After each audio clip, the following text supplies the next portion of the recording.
नमस्कार दोस्तों, स्वागत है आप सभी का। सबसे पहले तो आप सभी को नववर्ष की हार्दिक शुभकामनाएं। आज हम केंद्रीय विद्यालय संगठन प्राइमरी में हिंदी के प्रश्न जो पूछे गए थे उसको देखने वाले हैं, इसलिए वीडियो को आखिर तक जरूर देखें। चैनल को सब्सक्राइब करें, बेल आइकन को दबा लीजिए। सबसे पहला क्वेश्चन है आपका, निम्नलिखित में से अशुद्ध वाक्य कौन सा है? जी हाँ दोस्तों, जब वर्षा होगी तब देखा जाएगा। यहाँ पर सबसे पहला ऑप्शन ये है। दूसरा क्या है? हम सब जा रहे हैं, आप भी चलोगे। देखिए, आप देख पा रहे हैं कि आप भी चलोगे लिखा है, जबकि कायदे में होना चाहिए आप भी चलेंगे। जी हाँ दोस्तों, इसी वजह से यही अशुद्ध है।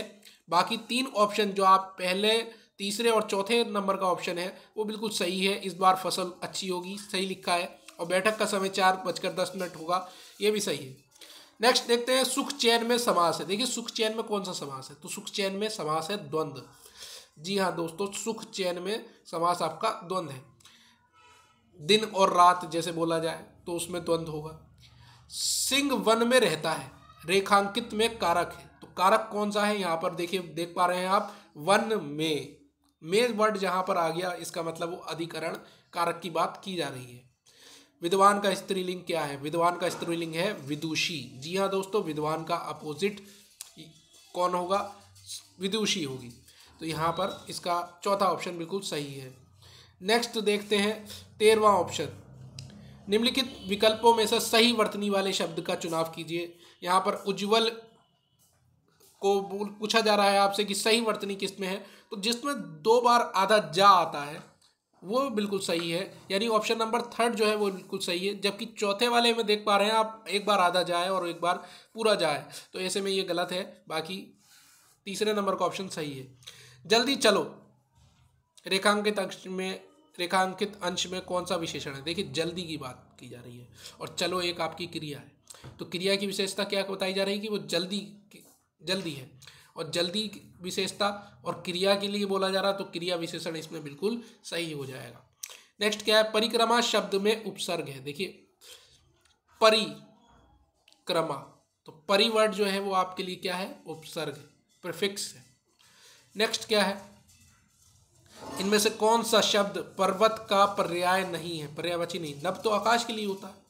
बाकी शैल, भूधर और नग जो है वो आपके पर्यायवाची है पर्वत के, पर नभ जो है वो आपका पर्यायवाची, पर्वत का पर्यायवाची नहीं है। नेक्स्ट क्या है? छाती पर सांप लौटना। देखिए, जब छाती पर किसी के सांप लौटने लगे, इसका मतलब वो आपसे क्या करता है? ईर्ष्या करता है। तो ऑप्शन नंबर दूसरा बिल्कुल सही है। शाखा का बहुवचन है। देखिए, शाखा का बहुवचन क्या होगा? शाखाएं।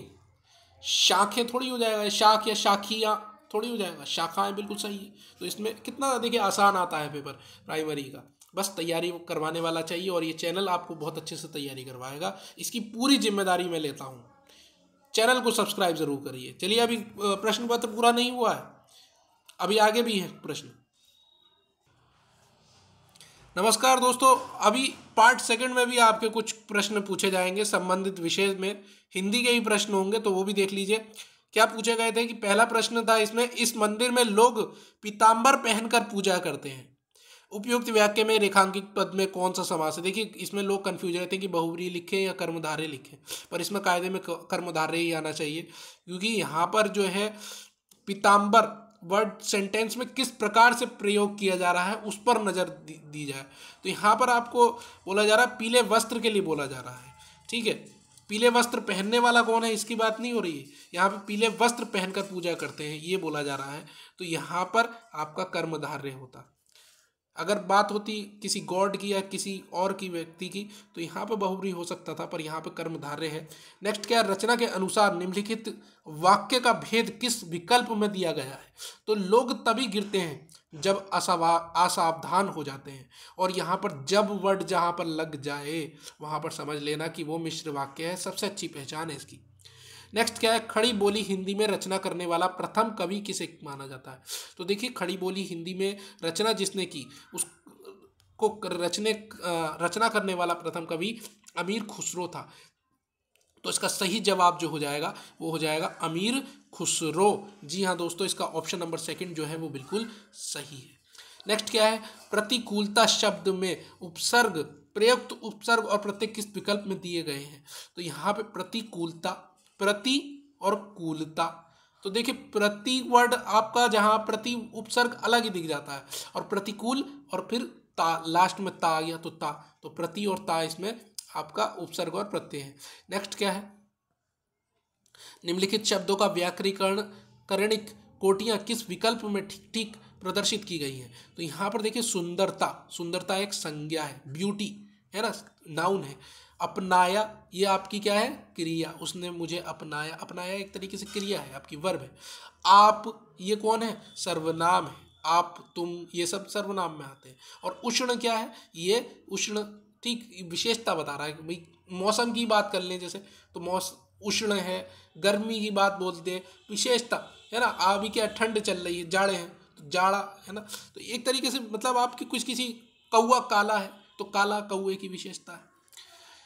आगे क्या है, नेक्स्ट है आपका भारत में बोली जाने वाली प्रमुख भाषाओं के परिवार किस विकल्प में दिखाए जाते हैं। तो देखिए भारोपीय, आग्नेय, द्रविड़ और तिब्बत धर्मी, ये सब क्या है भारत में बोली जाने वाली प्रमुख भाषाओं के परिवार हैं। नेक्स्ट क्या है, हमारे वीर सैनिक देश के लिए अपनी जान लगा देते हैं, जान नहीं फूकते, ये जान निकाल नहीं लेते, ये जान लेना उनका काम नहीं है, उनका काम है जान को दांव पे लगा देना, है ना, और देश की रक्षा करना। देश की रक्षा करते हैं हमारे जवान और उनके लिए सैल्यूट भी है। नेक्स्ट क्या है, श्रीमान का स्त्रीलिंग रूप है। तो यहाँ पर देखिए जहाँ पर 2 बार बड़ी मात्राएं आपको दिख रही हैं, ऑप्शन नंबर 3 में दिख रही हैं, जहाँ पे श्रा पे एक बड़ी मात्रा लगी है और फिर ता पे भी लास्ट में बड़ी मात्रा लगी है, तो श्रीमती जो है वो श्रीमान का स्त्रीलिंग रूप है, और यही ऑप्शन बिल्कुल सही है।